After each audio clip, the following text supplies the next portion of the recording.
स्वागत है आपका आपके अपने YouTube channel Arihant Hindi education में।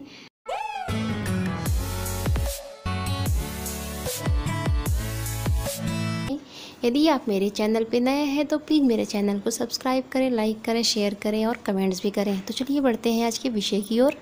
आज आप लोग कक्षा 9 सामाजिक विज्ञान के अंतर्गत भूगोल का दूसरा अध्याय भारत का भौतिक स्वरूप के महत्वपूर्ण स्मरणीय तथ्य देखेंगे और पारिभाषिक शब्दावली देखेंगे। तो इसके महत्वपूर्ण स्मरणीय तथ्यों को ध्यान से देखिए। भारत को 6 प्रमुख भू आकृति में बांटा जा सकता है, जिसमें हिमालय पर्वत, उत्तरी मैदान, प्रायद्वीपीय पठार, भारतीय मरुस्थल, तटीय मैदान तथा द्वीप समूह हैं। भारत के उत्तर में स्थित पामीर ग्रंथि को संसार की छत के नाम से पुकारा जाता है। पामीर की गाढ़ से कुनलुन, काराकोरम आदि कई महत्वपूर्ण पर्वत श्रृंखलाएं निकलती हैं। पामीर के पठार को संसार की छत बोला जाता है। भारत एक विशाल भूभाग है जिसका निर्माण विभिन्न भूगर्भीय कालों के दौरान हुआ है, जिसने इसके उच्चावच को प्रभावित किया। अपक्षय, अपरदन एवं निक्षेपण आदि प्रक्रियाओं ने भी उसके उच्चावच को प्रभावित किया है। हिमालय पर्वत सिंधु नदी तथा ब्रह्मपुत्र नदी के बीच एक चाप के समान फैला है। इसकी लंबाई 2400 किलोमीटर तथा चौड़ाई 150 किलोमीटर पूर्व से 400 किलोमीटर पश्चिम तक फैला है। उत्तरी भारत के जलोढ़ मैदान बहुत ही समतल तथा उपजाऊ हैं और प्रायद्वीपीय पठार के सभी उत्तरी भूभाग को मध्यवर्ती उच्च भूमियाँ तथा दक्षिण भाग को दक्कन का पठार कहते हैं। अरब सागर में स्थित लक्षद्वीप एवं बंगाल की खाड़ी में स्थित द्वीप अंडमान व निकोबार द्वीप समूह के नाम से जाने जाते हैं। भारत के पूर्वी तट को उत्तरी सरकार तथा दक्षिणी तट को कोरोमंडल तट कहते हैं। भारत के अरावली पर्वत के पश्चिमी छोर पर थार का रेगिस्तान स्थित है। दक्कन के पठार के पश्चिमी किनारे को पश्चिमी घाट और पूर्वी किनारे को पूर्वी घाट कहते हैं। भारत की भूपर्पटी 7 बड़ी विवर्तनिक प्लेटों से मिलकर बनी है, जिसमें पहला है प्रशांत महासागरीय प्लेट, उत्तरी अमेरिकी प्लेट, दक्षिणी अमेरिकी प्लेट, यूरेशियन प्लेट, अफ्रीकी प्लेट, इंडो ऑस्ट्रेलियन प्लेट और अंटार्कटिक प्लेट। जब सागरीय एवं महासागरीय प्लेटें परस्पर आपस में भिन्न दिशा में एक दूसरे से दूर जाती हैं तो वे अपसारी सीमा का निर्माण करती हैं, और जब प्लेटें एक दूसरे के पास आती हैं तो ये सतह पर वलन व पर्वतों का निर्माण करके अपसारी परिसीमा का कारण बनती हैं। और जब 2 प्लेटें एक दूसरे के समानांतर गति करती हैं तो वे एक रूपांतर परिसीमा निर्माण करती हैं। तो ये महत्वपूर्ण तथ्य थे और इन तथ्यों के बाद अब महत्वपूर्ण पारिभाषिक शब्दों को देखते हैं। अब देखिए महत्वपूर्ण पारिभाषिक शब्द। ये पहला शब्द है प्रवाल। प्रवाल ये सूक्ष्म जीव कम समय तक जीवित रहते हैं, अर्थात प्रवाल जो है सूक्ष्म जीवों को कहते हैं जो बहुत ही कम समय तक जीवित रहते हैं। प्रवाल वलय द्वीप ये गोलाकार अथवा हार्स शू के आकार के रोधिका होते हैं। वैरन द्वीप यह अंडमान एवं निकोबार द्वीप समूह का एक द्वीप है।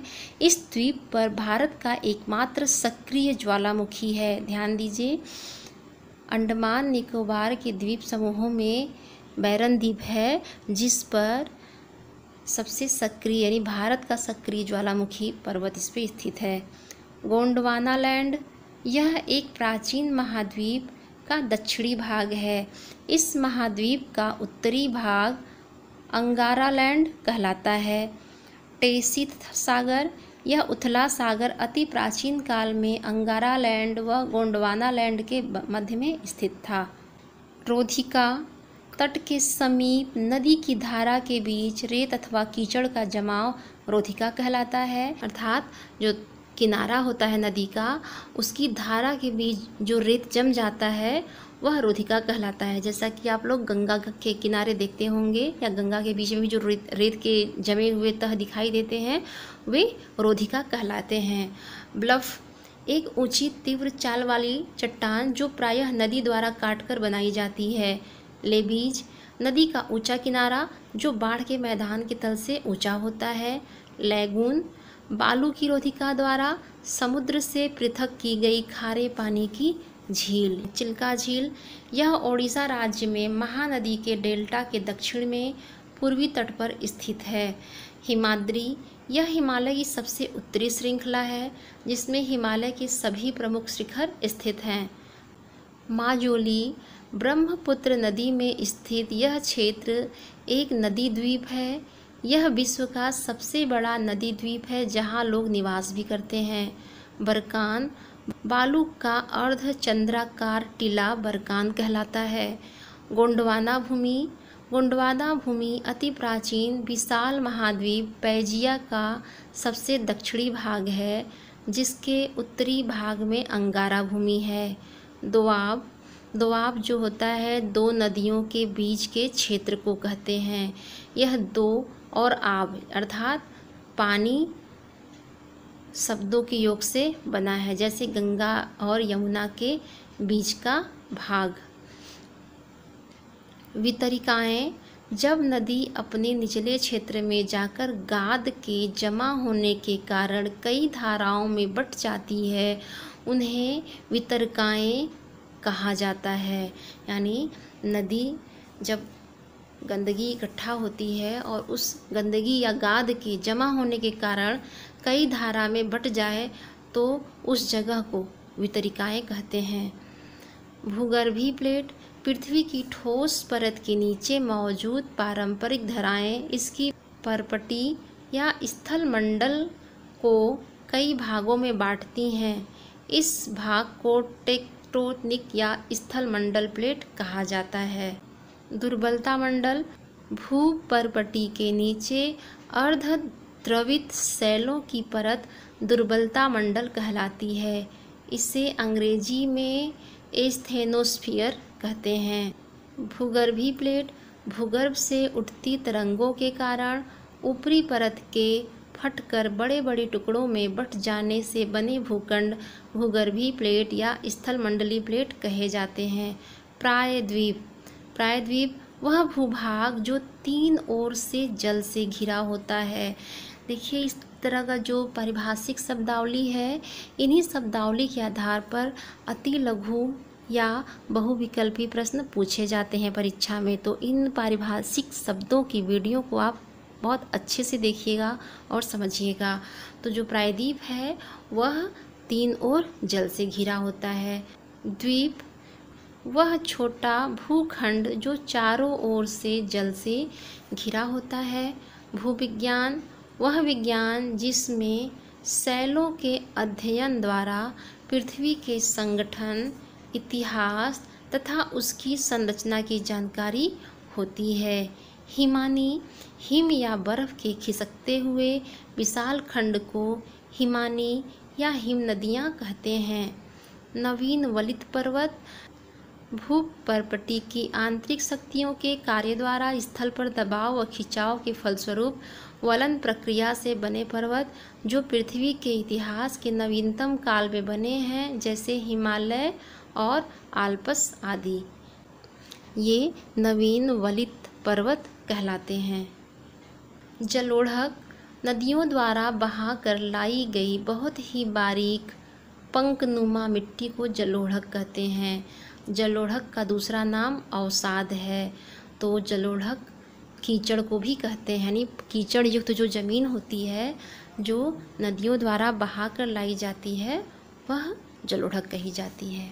जलोढ़ मैदान नदी द्वारा बहाकर लाए गए अवसाद जलोढ़ के जमाव से बनी समतल भूमि को जलोढ़ मैदान कहते हैं। हिमाचल श्रेणी हिमाचल पर्वत की मध्यवर्ती श्रेणी को हिमाचल श्रेणी कहते हैं। हिमाचल श्रेणी को मध्य या लघु हिमालय भी कहते हैं। दर्रा पर्वत श्रेणी का वह निचला भाग अथवा घाटी जो पर्वत श्रेणी को पार करने के लिए प्राकृतिक मार्ग प्रदान करता है, दर्रा कहलाता है। पूर्वांचल, भारत की पूर्वी सीमा पर विस्तृत पर्वत श्रेणियों को पूर्वांचल कहते हैं। जल विभाजक, वह ऊंची भूमि जो आसपास के अपवाह क्षेत्रों को दो भिन्न दिशाओं में विभाजित करती है, जल विभाजक कहलाती है। गार्ज, नदी की अपरदन प्रक्रिया द्वारा बनी अंग्रेजी के आई अक्षर के आकार की गहरी सकरी घाटी को गार्ज या कैनियन कहते हैं। लैगून, खारे पानी की वे झीलें जो बालू भित्ति या रोधिका के कारण मुख्य समुद्र से अलग हो जाते हैं, लैगून कहलाते हैं। डेल्टा, नदी के मुहाने पर बनी वह त्रिभुजाकार भू आकृति जिसका निर्माण नदी द्वारा बहा कर लाए गए अवसादों के जमाव से होता है। ज्वार नदमुख, नदी का वह अवसाद से जमाव रहित मुहाना जिसमें ज्वार का पानी दूर तक आसानी से प्रवेश कर जाता है, वह ज्वार नदमुख कहलाता है। बांगर, पुराने कार्प से बना बाढ़ के मैदान से ऊपर का मैदान बांगर कहलाता है। खादर, नए कार्प से बना बाढ़ का मैदान खादर कहलाता है। अब देखिए भाबर, शिवालिक पर्वत पदीय क्षेत्र गुटिका से बना मैदान भावर कहलाता है। तराई, दलदली भूमि से निर्मित क्षेत्र तराई कहलाते हैं। तो ये इस पाठ के प्रमुख पारिभाषिक शब्द थे। आज के लिए इतना ही, धन्यवाद।